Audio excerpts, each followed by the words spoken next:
오늘 우리에게 주시는 하나님의 말씀 받습니다. 창세기 27장 41절부터 46절까지의 말씀입니다. 다 자리에서 일어서서 말씀 받겠습니다. 41절부터 제가 봉독합니다.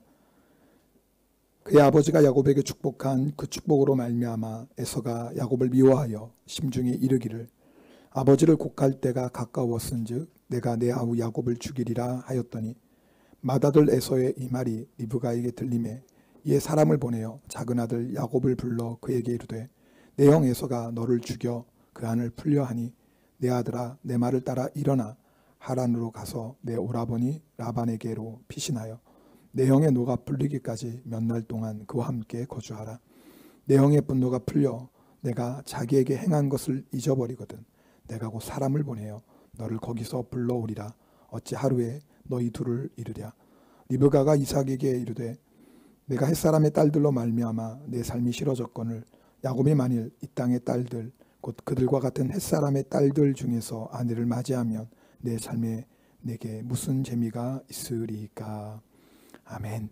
하나님의 말씀입니다. 자리에 앉겠습니다.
할렐루야. 감사합니다.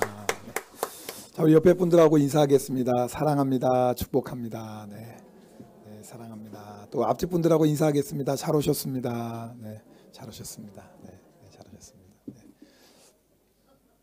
저희가 인생을 살다 보면 정말 의도하지 않았던 일들, 때로는 우리가 기대했던 것과 정반대되는 상황들을 만나게 됩니다. 때로는 사람 때문에 실망하기도 하고 그리고 정말 하나님이 나를 사랑하시는 게 맞나 또 그런 마음이 들 때가 있습니다. 도무지 이해할 수 없는 상황 가운데 우리가 낙심하기도 합니다. 자, 오늘 말씀 보면 야곱의 인생에 이런 일이 일어납니다. 무슨 말이냐면 여러분 야곱이 아버지 이삭을 속여서 축복을 받습니다. 장자의 축복입니다. 장자 임명식이라고 이해하셔도 되겠습니다.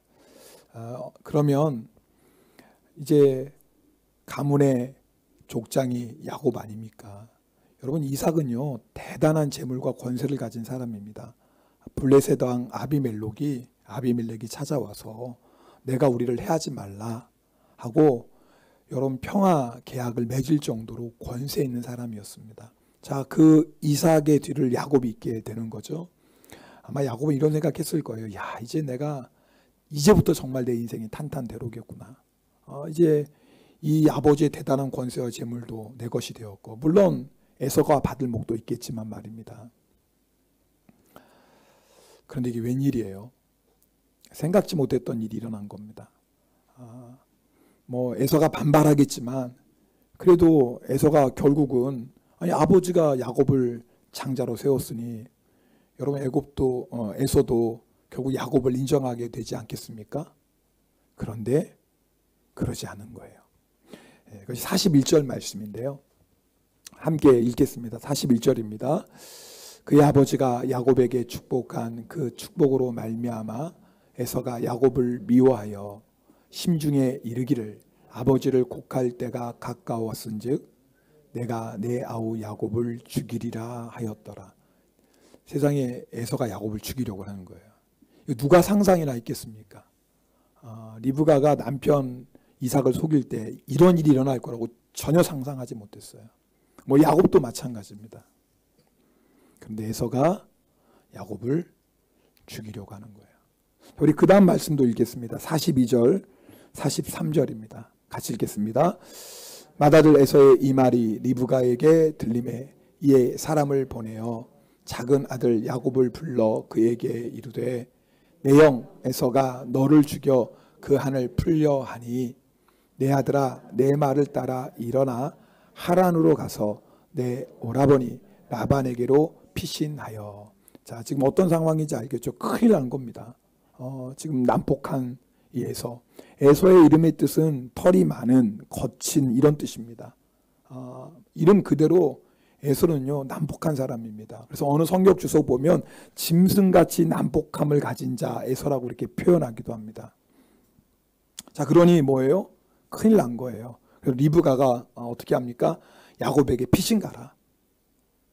형 에서의 노가 이 분노가 풀리기까지 잠깐 그 오라버니 집 라반의 집에 피신하라. 지금 그렇게 말하는 거예요.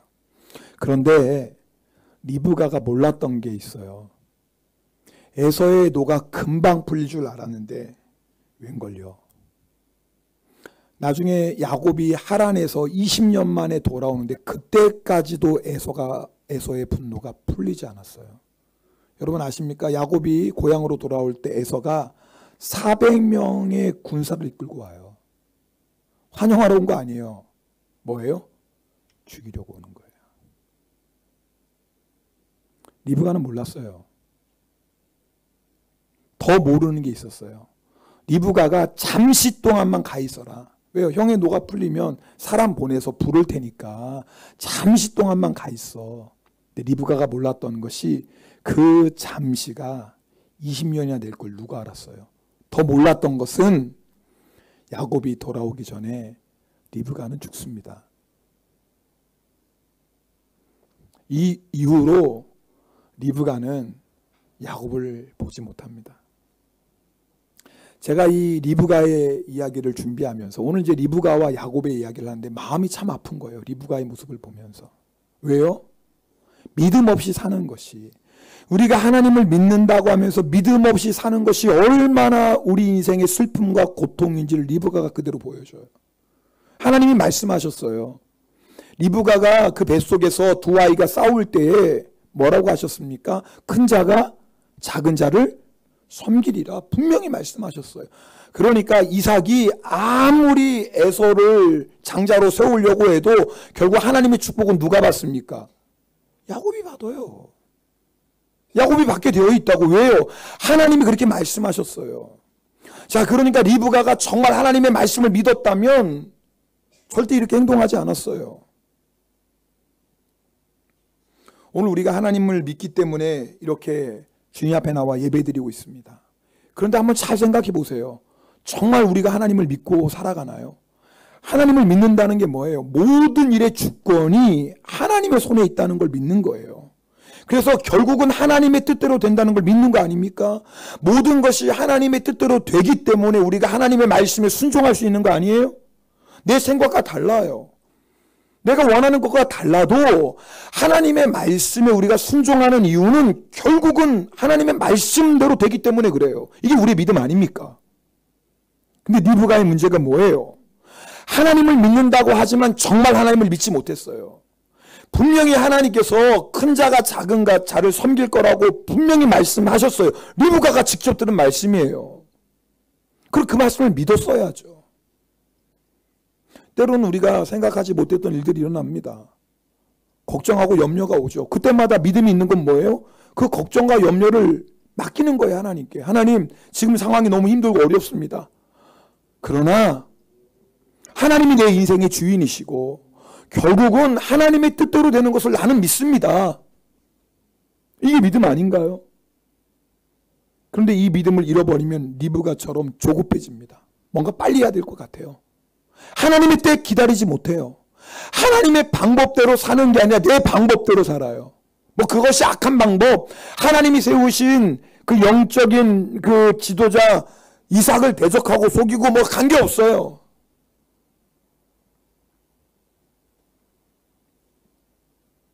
생각해 보세요. 리브가가 그렇게 사랑했던 야곱을 멀리 떠나보냅니다. 그것도 좋은 일로 있어서 보낸 게 아니에요. 죽을지도 몰라서 피신 보내요. 그 야곱이 돌아오기까지 리브가의 마음이 편한 날이 하루라도 있었을까요? 또 생각해 보세요.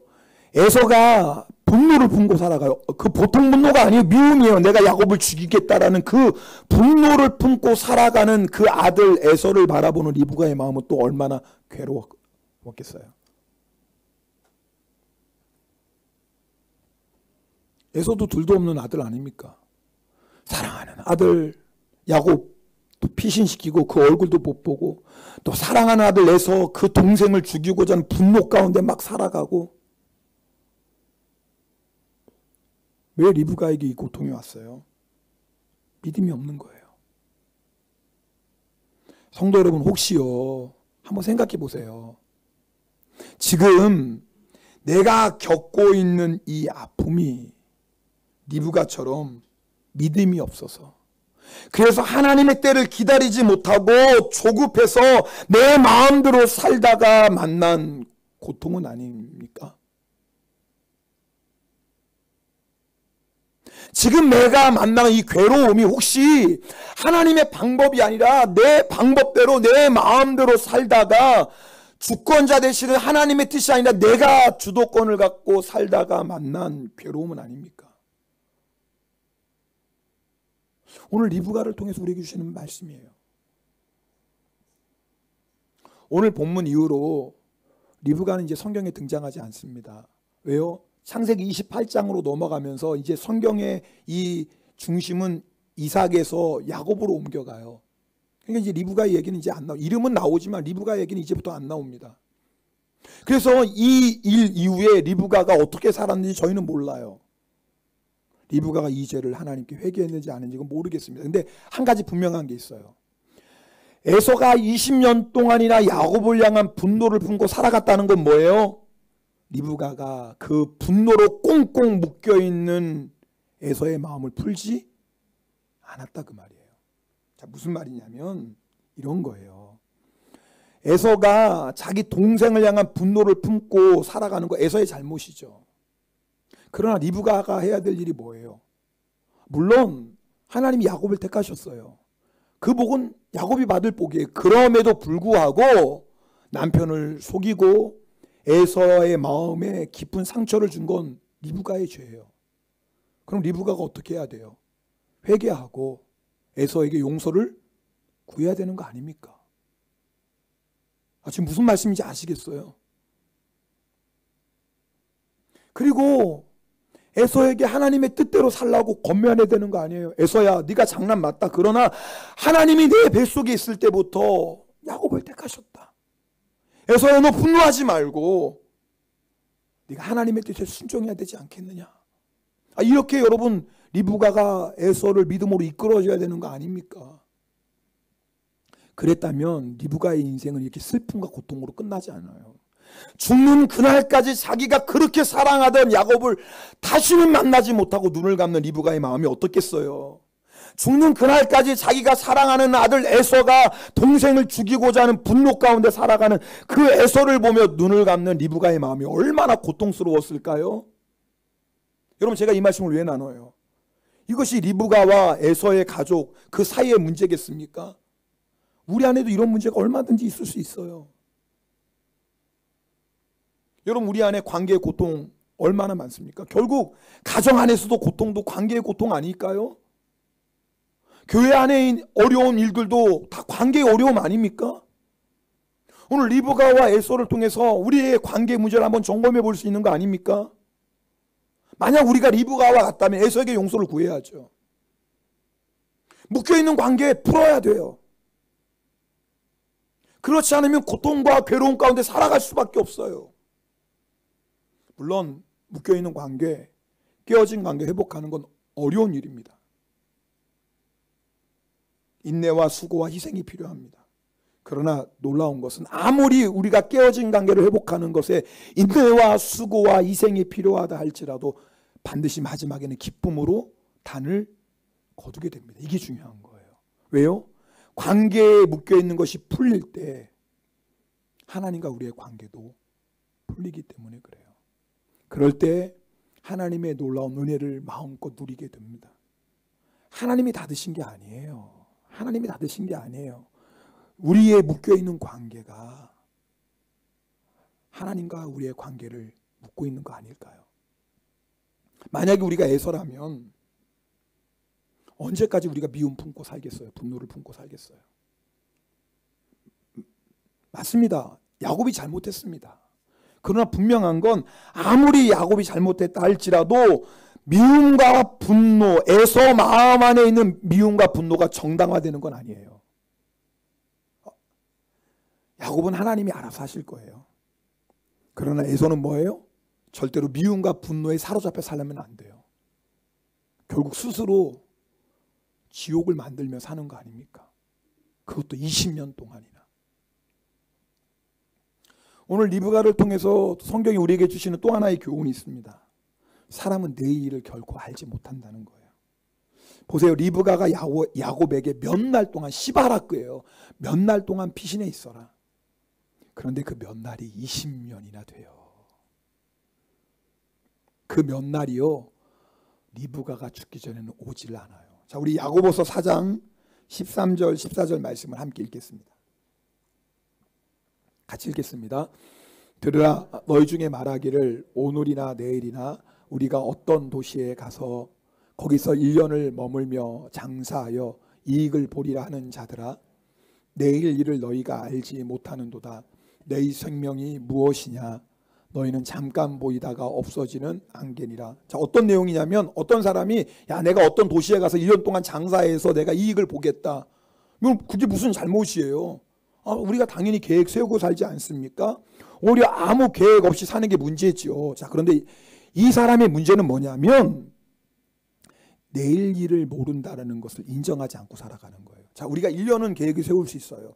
그러나 우리가 1년을 계획을 세우든 10년을 계획을 세우든 우리가 항상 알아야 될 게 있어요. 그것이 뭐냐면 우리는 내일 일을 알지 못한다는 거예요. 오늘 밤이라도 하나님이 부르시면 가야 되는 것이 우리라는 것을 절대 잊으시면 안 돼요. 야고보서 4장 17절이 이 말씀의 결론인데요. 야고보서 4장 17절 읽겠습니다. 그러므로 사람이 선을 행할 줄 알고도 행하지 아니하면 죄리라. 자, 무슨 내용이냐면 1년 동안 어디 가서 장사하는 거 좋아요. 근데 중요한 건 1년 동안 어디 가서 장사하는 것보다 더 중요한 건 지금 하나님이 너에게 말씀하신 그 말씀에 순종하라는 거예요. 이게 선이에요. 오늘 여러분에게 주신 하나님의 말씀, 오늘 순종하시는 거예요. 자, 오늘 여러분이 예배 드릴 때 성령님이 주시는 감동 언제 순종하죠? 오늘 순종하는 거예요. 그걸 뒤로 미루지 말라는 거예요. 내가 1년 동안 장사해서 이익을 보는 것도 중요하지만 그거보다 훨씬 더 중요한 일은 지금 하나님이 나에게 주신 그 말씀에 순종하는 거예요. 왜요? 우리가 생각하는 1년 뒤 몰라요. 그 1년 뒤에도 내가 하나님이 주시는 감동에 순종할 수 있을지 그건 아무도 몰라요. 만약에 하나님이 오늘 밤에 부르신다면 1년 뒤에 우리가 어떻게 순종하겠어요? 자, 리브가의 문제가 뭐예요? 만약에 리브가가요, 생각해 보세요. 만약에 리브가가 지금 야곱을 피신 보내는데 20년이 지나도 에서의 노가 풀리지 않고 그것 때문에 야곱이 돌아오지 못하는 것을 안다면 리브가가 그렇게 보냈을까요? 여러분 어떻게 생각하세요? 절대 그렇게 안 보냅니다. 보낼 수가 없지요. 어떻게 보냅니까? 20년 동안 큰아들은 분노 가운데 살아가고 20년 동안 작은 아들은 집에도 못 돌아오고 그 20년 안에 자기가 죽는다는 것을 리브가가 알았다면 어떻게 그냥 이대로 보내요? 절대 그렇게 안 보내요. 그럼 어떻게 했을까요? 하나님의 뜻대로 해야죠. 야곱아, 우리가 생각지도 못했던 일이 일어났구나. 이삭이 너를 장자로 세우면 에서도 어쩔 수 없지 하고 따를 줄 아는데 세상에 에서가 너를 죽이려고 하는구나. 우리가 생각했던 못했던 일, 에서가 그 마음에 큰 분노가 상처가 있구나. 야곱아, 우리가 잘못했다. 야, 우리 아버지 이삭에게 용서를 빌자. 그리고 에서에게도 용서를 빌자. 여러분 그래야 되지 않습니까? 무슨 말이에요? 이 묶였던 관계를 뭐 해야 돼요? 풀어야죠. 리브가는요 잠깐이라고 생각했어요.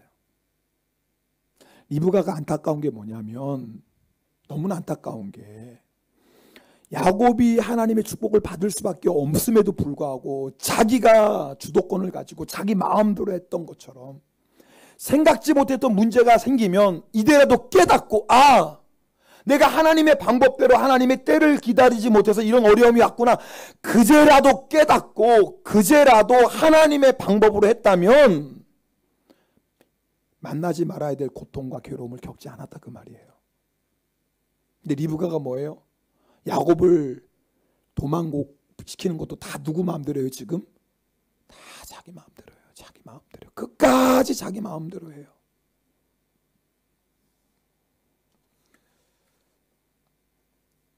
성도 여러분, 우리가 다른 것은 뒤로 미룰 수 있을지 모르겠습니다. 그러나 하나님의 말씀에 순종하는 일, 그리고 하나님이 내게 주신 감동에 순종하는 일은 내일로 미룰 일이 아니에요. 뭐 잠시 지나면 되겠지, 뭐 잠시 잠깐 시간 지나면 되겠지. 아니요, 그것이 20년이 될 수도 있다니까요. 그리고 그날이 오기 전에 내가 하나님의 부름을 받을 수도 있다니까요. 오늘 리브가를 통해서 우리에게 주시는 첫 번째 교훈입니다. 자, 오늘 그러면 또 야곱을 통해서 주시는 교훈을 좀 나누려고 해요. 여러분 이제부터 이 성경의 창세기 이야기는 28장부터 이제 본격적으로 야곱의 이야기가 들어가요. 근데 야곱의 얘기는 어떤 이야기냐면 하나님이 야곱을 연단하시는 이 얘기입니다. 여러분 아시는 것처럼 야곱은요, 그 이름의 뜻이 어떤 뜻이냐면 뒤를 쫓는 자, 발꿈치를 잡은 자란 뜻이에요. 야곱이라는 이름의 뜻이 그런 뜻이에요. 그래서 야곱은 주석이 이렇게 설명합니다. 교활하고 집요하고 경쟁심이 강한 사람 야곱. 그러니까 뭐예요? 에서는 뭐예요? 아주 짐승같이 난폭한 사람이에요. 이름의 뜻은. 야곱은 뭐예요? 교활하고 집요하고 경쟁심이 강한 사람이에요. 자, 그러니까 여러분 우리가 참 이 에서와 야곱을 봐도 다 이 두 사람 안에 우리의 모습이 있는 거거든요. 근데 놀라운 건 하나님이 누구를 택하십니까? 야곱을 택하세요. 왜요? 하나님이 주권이에요. 에서도 야곱도 조건 자격 보면 아무도 합당한 사람이 없어요. 그런데 하나님이 야곱을 택하셨어요. 자, 하나님이 야곱을 택하셨다는 건 뭐예요? 사명자로 택하셨다 그 말이에요. 야곱이 어떤 사명이 있어요? 이 땅에 구원자 예수 그리스도가 오시는 사명을 감당해야 될 사람이에요. 자, 그래서 하나님이 야곱에게 이 사명을 주셨기 때문에 이 사명을 감당할 수 있는 사람으로 야곱을 어떻게 하시죠? 이제부터 연단해 가시는 거예요. 준비시켜야 돼요. 여러분 잘 보세요. 에서에게는 이런 연단이 없어요. 여러분, 에서는요, 자기 안에 분노, 자기가 품고 살아가요. 자기 스스로 자기 마음을 지옥으로 만들며 살아갑니다. 그러나 여러분 생각해 보세요. 에서는요, 야곱이 나간 다음에 집에서 대장 노릇하고 살았을 겁니다. 나중에 야곱이 돌아올 때 에서가 400명을 이끌고 왔다는 게 뭐예요? 그 아버지의 권세와 재물 다 누가 누리고 살았어요? 이삭의 그걸 누가 누리고 살았어요? 에서가 누리고 산 거예요. 에서가 어떤 사람이 육적인 사람 아닙니까? 뭐 마음속에는 뭐 분노가 막 이끌고 그래도 매일매일 사냥 다니면서 먹고 마시고 살았겠죠. 그러지 않았겠습니까? 뭐. 그런데 야곱을 보세요. 야곱이 그 후로 어떤 일이 일어납니까? 물론 뭐 자기가 잘못했지만 야곱이 그 20년 동안 어떻게 살았는지를 성경이 아주 정확히 얘기해요. 자기보다 더 교활한 라반을 만나서 하나님이 라반을 통해 야곱을 연단하십니다. 야곱이 고백해요. 이 20년 동안에 내가 낮에는 더위를 무릅쓰고 밤에는 추위를 무릅쓰고 눈붙일 겨를도 없었다고 얘기해요. 여러분, 그 전에 야곱이 어떻게 살았어요? 부잣집 아들로 살았어요. 우리 식으로 얘기하면 손에 물 묻히며 살았겠습니까? 그것도 뭐예요? 엄마 옆에 붙어서 장막 안에 거하면서 그렇게 해서 야곱이 살았다고요. 그러던 야곱이 20년 동안에 종처럼 살아가요. 눈 붙일 겨를도 없이 고생하며 살아가요. 자, 우린 이해가 안 돼요. 하나님 도대체 에서는 왜 그냥 놔두세요? 하나님, 팥죽 한 그릇에 장자의 명분을 판 망령된 에서는 자기 마음대로 살아가고 매일매일 사냥이나 다니고 먹고 마시고 놀고 그렇게 살지 않았습니까? 에서는. 근데 하나님, 도대체 야곱은 나는 왜 이렇게 살아야 돼요? 하나님, 내가 도대체 무슨 죄가 있다고? 왜 그런 줄 아세요? 성경이 정확히 그 답을 말씀해 주세요. 왜냐하면 하나님이 야곱을 택하셨기 때문에 그래요. 하나님이 야곱을 미워하시는 게 아니라 하나님이 야곱을 택하셨어요. 하나님이 야곱을 쓰시려고 해요. 하나님이 야곱을 통해서 놀라운 구원의 역사를 이루시려고 해요. 그런데 그대로는 안 되잖아요. 교활하고 집요하고 경쟁심 강한 야곱을 다듬지 않고 어떻게 쓰시겠어요? 에서는 놔둬요. 짐승같이 난폭한 에서지만 하나님이 택하시지 않았어요. 에서는 놔두는 거예요. 근데 왜 야곱만 가지고 하나님이 그러세요? 도대체 힘들게. 왜요? 택하셨으니까요. 하나님이 쓰시려고요. 우리가 이 세상만 보면 하나님이 불공평해 보입니다. 왜요? 에서가 잘 사는 것 같잖아요. 근데 여러분 꼭 아셔야 돼요. 이 세상의 삶은요, 앞에서 읽은 야고보서 말씀, 안개 지나지 않아요. 잠시 있다가 사라지는 안개와 같은 인생이 이 세상이에요. 100년을 살아도 안개입니다. 영원한 삶에 비하면. 이 세상에서 에서처럼 사냥이나 하고 먹고 마시고 이제 내가 하고 싶은 거 다 하며 살아도 안개와 같이 헛된 인생이에요. 근데 하나님께서 안개와 같은 헛된 이 세상에서 절대 헛되지 않은 인생을 살 수 있는 축복을 주셨어요. 그게 뭐냐면 사명을 따라 사는 거예요. 이 세상에서 사명을 따라 사는 인생은 절대 헛되지 않습니다. 왜요? 하나님의 영원한 영광에 동참하기 때문에 그래요. 예수님이 사랑하시는 12제자, 여러분 잘 아시죠? 사도 요한 외에는 다 순교했어요. 이해가 안 되잖아요. 주님이 그렇게 사랑하시는 12제자면 호강호의 그죠? 호강호의가 아닌데 뭐가 좀 틀렸어요. 호의호식하며 죄송합니다. 요즘 제가 설교하다가 자꾸 이삭, 야곱, 에서 막 헷갈려요. 근데 여러분 잘 알아서 들으세요. 그냥 틀려도. 주님이, 예수님이 그렇게 사랑하시는 그 제자들이라면 호강시켜야죠. 에서처럼 뭐 떵떵거리지는 않아도 그래도 좀 살아야지요. 그런데 순교해요, 다. 왜 그럴까요? 이 세상에서 우리가 그 어떤 부귀 영화를 누려도 여러분 안개예요. 잊지 마세요. 너희는 잠시 있다가 사라지는 안개니라. 이걸 절대 잊으시면 안 돼요. 이걸 모르면 인생이 풀리지가 않아요.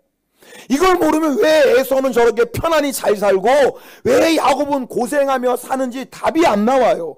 이 세상만 보면 답이 안 나와요. 그러나 우리의 인생이 이 세상에서 안개와 같다는 걸 깨닫고 나면, 그리고 하나님이 예비하신 영원한 천국의 영광을 보면 답이 나와요.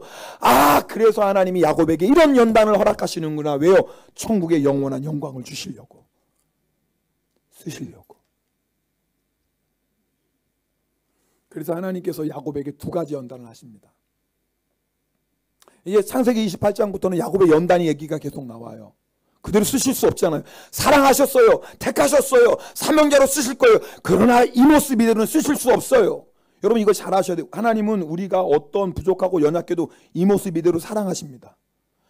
창녀도 세리도 하나님 그대로 다 사랑하세요. 그런데 하나님이 그대로 두시지는 않아요. 무슨 말씀인지 아시죠? 왜요? 쓰셔야 될 거 아닙니까? 어떤 모습이든지 다 사랑하고 품어주세요. 품은 다음에 그런데 너 이렇게 살면 안 된다. 왜냐하면 내가 너에게 위대한 유산을 물려줄 거야. 대단한 영광을 너에게 물려줄 거야. 그러니까 이 영광을 받을 수 있도록 이제 준비하자. 이게 우리 하나님 아버지예요. 그게 바로 연단이에요. 그래서 하나님이 야곱을 연단하기 시작하세요. 두 가지 연단입니다. 오늘 짧게 말씀드릴게요. 첫 번째는 편안한 삶에서 떠나게 하는 연단이에요.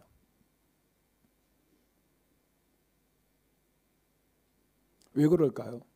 성경에 아브라함도 하나님이 떠나라고 말씀하세요. 아브라함이 그 하란 땅에서 잘 정착하고 살고 있는데 떠나래요. 오늘 야곱도 또 떠나라고 해요. 왜 그럴까요? 여러분 그곳은 너무나 좋은 곳이에요. 너무나 편안한 곳이에요. 근데 문제가 있어요. 사명자는요. 사명자의 가장 중요한 첫 번째 걸음은 하나님만 의지하는 거거든요. 이게 사명자예요. 그게 첫 걸음인데 근데 우리는요. 편안하면 말로는 아예 하나님 위해 살아야죠. 사명 위해 살아야죠. 주의 사명 감당해야죠. 세상 사랑하면 안 되죠. 주님만 사랑해야죠. 이게 진심이에요. 거짓이 아닌데 진심인데 편안하면 절대 그렇게 못 살아요. 왜요? 편안하면 육신을 가지고 있는 우리는 그저 거기에 눌러 앉고 싶어요. 그게 우리예요. 그렇지 않습니까? 그게 우리예요. 그래서 하나님 뭐예요? 흔드세요. 뭐 이렇게 살면 안 돼. 편안하지만 이렇게 편안함 속에 푹 빠져 있으면 절대 내 사명을 감당할 수 없어. 그래서 하나님 흔드세요. 때로는 경제적인 문제로 흔드시고 때로는 건강의 문제로 흔드시고 때로는 가정의 문제로 흔드시고 때로는 일터의 문제로 막 흔드세요. 왜 흔드시는 거예요? 너는 이렇게 그냥 편안하게 여기서 살 존재가 아니야. 나의 위대한 사명을 감당할 사람이야. 흔드세요. 흔들면 어떻게 해요? 하나님께 나와야지 어떻게 해요? 하나님 의지하지 어떻게 해요? 그래서 하나님 의지하게 되고 하나님을 의지하게 될 때 내가 얼마나 하나님 앞에 교활하게 살았는지 내가 얼마나 하나님 앞에 집요하게 살았는지 내가 얼마나 내 고집대로 살았는지 하나님 깨닫게 하시고 회개하게 하시고 내 자아를 하나님이 꺾어 가시고 그러면서 하나님의 놀라운 사명을 감당할 사람으로 만들어 가시더라 그 말이에요. 또 한 가지 하나님이 올려온 홀로서기예요. 홀로서기. 여러분 신앙생활 우리 앞에서 김성수 지사님 간증해 주신 신앙생활 절대 혼자 하는 게 아닙니다. 신앙생활은요 잘 아셔야 돼요. 구원은 주님과 나와의 1:1 관계예요. 부모가 아무리 믿음이 좋아도 자녀가 저절로 구원받는 건 없어요. 내가 예수 그리스도를 나의 주님으로 고백할 때 구원받아요. 철저히 구원은 하나님과 나와의 1:1 관계. 그러나 신앙생활은 혼자 하는 게 아니에요. 천국은 같이 가는 거예요. 그래서 교회를 세우셨어요. 그런데 하나님이요 우리로 하여금 사명을 감당하게 하실 때 반드시 홀로 있는 시간을 만드세요. 여러분 사울이 예수님을 만났어요. 그 바울 되죠. 바울이 사역하기 전에 3년 동안 아라비아 광야에서 홀로 하나님이 시간을 보내게 하세요. 자, 무슨 말이냐면 우리는 하나님을 의지한다고 말합니다. 그럼에도 불구하고 잘 보세요. 하나님보다 사람을 더 의지해요. 야곱이 그런 사람이었어요. 야곱에게 어머니 리브가는 하나님과 같은 존재였어요. 그죠? 네. 야곱은 아직 하나님을 만나지 못했어요. 야곱은 아직 하나님을 만난 사람이 아니에요. 야곱에게는 어머니가 하나님 같은 사람이었어요. 어머니 의지하고 살았어요. 여러분 부모 말씀 순종해야죠. 그러나 중요한 건 부모를 하나님처럼 의지하면 안 돼요. 부모도 똑같아요. 자녀 사랑하는 거 당연하죠. 그런데 자녀 사랑이 하나님 사랑보다 더하면 안 돼요. 그럼 자녀가 우상이에요. 많은 성도들이요 자녀를 하나님보다 더 사랑합니다. 마치 야곱이 자기가 하는 일이 악한 일에도 리브가가 시키면 그대로 하는 것처럼.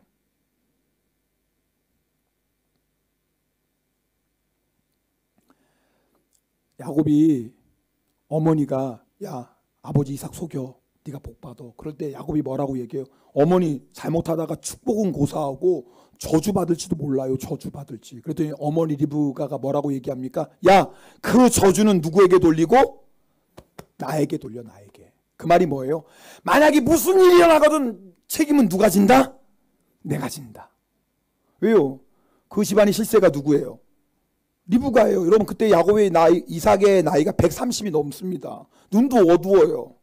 여러분 아시죠? 남자는 나이가 먹으면 먹을수록 힘이 점점 없어지고, 근데 여자는 이상해요. 나이가 들수록 힘이 점점 세죠. 그래서 어느 때부터 집에 목소리는 여자가 커요. 어느 집도 그래요. 남자는 자꾸 목소리가 줄어들고 내가 이렇게 했잖아. 그러면 그렇지 맞지 뭐 이렇게 이제 바뀌어요. 위에 구사상 맞다고 그러잖아요. 지금 저 그 마음을 알아요. 위에 구사상 소데스네 오토코와 쩌라이 됐어요.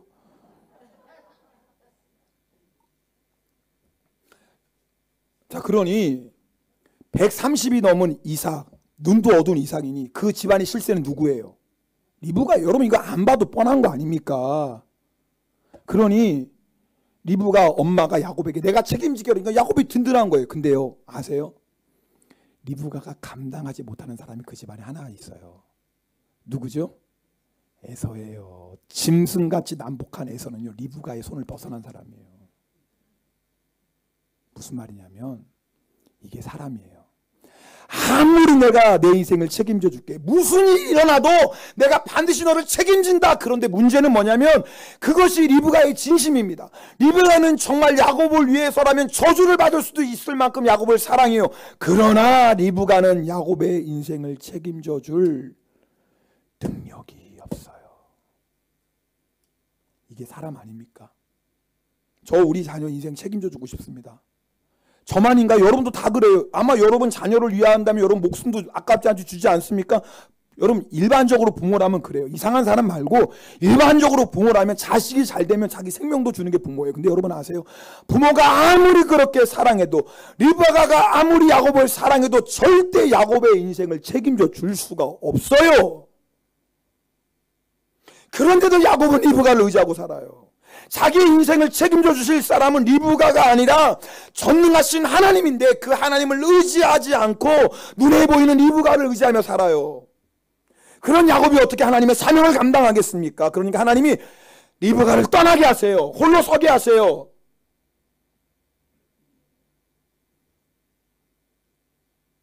여러분 가운데 관계로 인하여 힘든 분이 있습니까? 물론 여러 가지 이유가 있겠죠. 그러나 때로는 하나님께서 하나님만 의지하게 하시기 위해서 관계에 어려움을 주실 때도 있어요. 때로는 배신의 아픔도 경험하게 하세요. 정말 믿을 사람, 의지할 사람 하나도 없게 하세요. 아무리 둘러봐도 믿을 만한 사람이 없어요. 누구밖에 없어요? 정말 주님 한 분밖에 없어요. 정말 주님 한 분밖에 없어요. 여러분 그렇게 하나님 앞에 철저히 홀로 서는 시간을 통과한 사람이 비로소 다른 사람을 사랑하고 섬기고 그럴 수 있어요. 사람은요 하나님처럼 의지할 존재 아니에요. 사람은요 서로 사랑하고 서로 용서하고 서로 돕고 살아갈 존재지, 하나님처럼 내 인생을 맡기고 내 인생을 책임져 줄 수 있는 것은 절대 사람이 아니에요. 그런데도 우리는 자꾸 사람을 의지하고 누가 나에게 조금만 잘해주고 누가 나에게 조금만 마음만 통하면 이 사람이 정말 이 사람밖에 없다, 그 사람밖에 없다. 속지 마세요. 절대 그 사람밖에 없는 게 아니에요. 그게 거짓이 아니라는 게 아니라 아무리 진심이라도 그 사람은 내 인생을 책임져 줄 수가 없다니까요. 그래서 하나님께서 우리를 홀로 서게 하세요. 하나님 한 분밖에 의지할 분이 없게 하세요. 혹시 여러분이 왜 하나님 내가 생각하지 못했던 이런 일들이 일어납니까? 왜 주님 자꾸 흔드십니까? 그럼 여러분 하나님이 지금 여러분을 사랑하셔서 연단하시는 거예요. 사명자 쓰시려고. 하나님 도대체 왜 이런 인간관계 어려움이 있습니까? 하나님 내가 잘못한 것도 없는 것 같아요. 왜 이렇게 자꾸 힘듭니까? 그럼 하나님이 여러분 지금 연단하시는 거예요. 진짜 하나님 한 분을 의지하게 하시는 거예요. 그런데요 기억하실 게 있어요.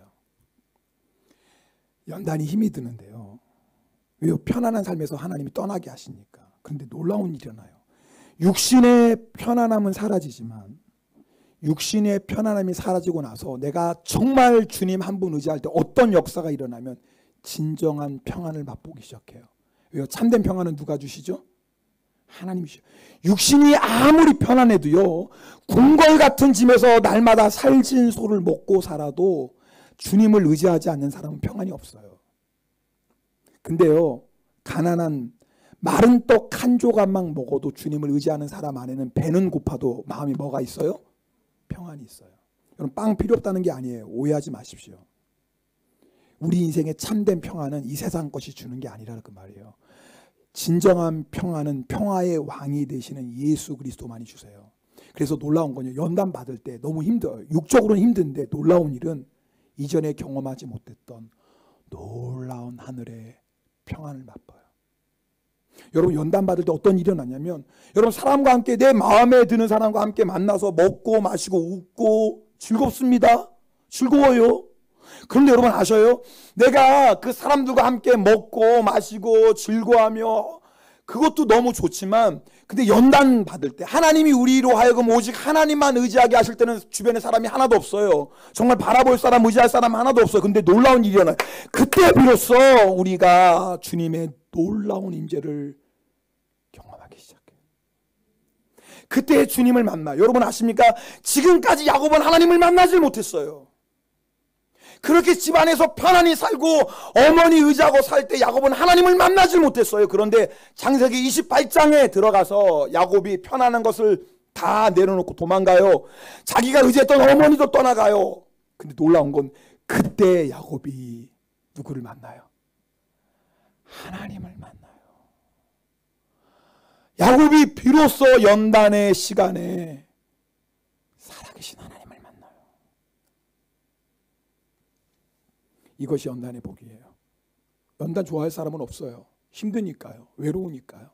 그런데 하나님은 우리를 반드시 연단의 시간을 통과하게 해요. 여러분 기억하세요. 연단의 시간은 하나님의 시간표예요. 연단의 시기도 연단의 방법도 누구에게 있어요? 하나님께 있어요. 연단을 시작하게 하시는 분도 끝나게 하시는 분도 누구예요? 하나님이세요. 연단은 시간에 우리가 할 수 있는 거 아무것도 없어요. 연단은 힘 빼서 해야 돼요. 내가 뭐 하려고 힘 주시면 큰일 나요. 점점 연단의 시간이 길어가요. 연단의 시간에 힘 빼서 해야 돼요. 그리고 오직 누구만 의지하는 거예요? 주님 한 분만 의지하는 거예요. 그냥 주님 한 분만 의지하면 하늘의 평안을 누리고, 주님 한 분만 의지하면 정말 주님의 임재를 경험하고, 이전에 경험하지 못했던 그 하나님, 아브라함의 하나님, 이삭의 하나님이 나의 하나님이 되는 놀라운 하나님을 만나는 축복을 경험하며 그 연단의 시간을 통과하는 거예요. 연단의 시간을 통과할 때 비로소 하나님 마음대로 쓰시고 하나님이 우리를 통해 이루고자 하시는 그 놀라운 축복을 이루어가는 사명자들이 돼요. 여러분 연단 가운데 있는 분 있다면 하나님의 시간표에 있어요. 하나님께 다 맡기세요. 힘 빼세요. 그리고 그저 주님 한 분 바라보고 주님만 의지하고 가보세요. 그러나 좁은 길, 험한 길이지만 그 안에 놀라운 평안, 주님을 깊이 만나는 주님의 임재가 있는 것을 기억하시고 연단의 시간을 잘 지나가시길 축복합니다. 우리 함께 찬송하겠습니다.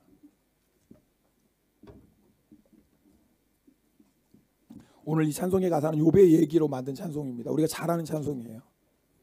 여러분 욥이 연단 받죠. 욥이 잘못해서 그 연단 받는 게 아니에요. 하나님이 욥을 통해서 놀라운 영광을 받으시려고. 여러분 욥이 고통 말로 다 할 수 없는 고통이에요. 근데 놀라운 건 연단이 영원한 연단은 없어요. 영원한 연단은 없어요. 그 연단에 반드시 끝이 있고요. 연단이 끝났을 때 욥은 정금같이 나오고 하나님의 놀라운 축복을 보게 됩니다. 이 욥의 고백이 우리의 고백이 되는 줄 믿습니다. 우리 함께 찬양하고 기도합시다. 주가 보이신 생명의 길, 나 주님과 함께 상한 마음을 들이며 주님 앞에 나가리. 나의 의로움이 되신 주, 그 이름 예수. 나의 길이 되신 이름 예수. 주가 보이신 생명의 길, 나 주님과 함께 상한 마음을 주님 앞에 나가리. 나의 의로움이 되신 주 그 이름 예수, 나의 길이 되신 이름 예수. 나의 길 오직 그가 하시나니, 나를 단련하신 후에 내가 정금같이 나오리. 우리 두 손 높이 들고 찬양합니다. 나의 길 오직 그가 하시나니, 나를 단련하신 후에. 그렇습니다. 주님, 나의 길 알지 못하지만 그러나 연단의 시간을 통하여서 내가 정금같이 나올 것을 믿습니다. 이 연단의 시간표를 하나님의 뜻에 순종하며 주님만 바라보고 공부하게 하소서. 다시 한번 고백합니다.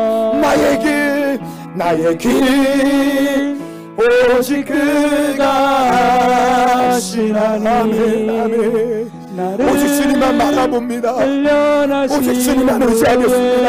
주여, 사람 바라보지 않겠습니다. 주여, 세상 의지 않겠습니다. 오직 주님만 그만 의지하고 나아가오니. 주여, 나를 정금같이 나오게 하옵소서. 우리 시간에 함께 주여 부르짖고 통성으로 기도합니다.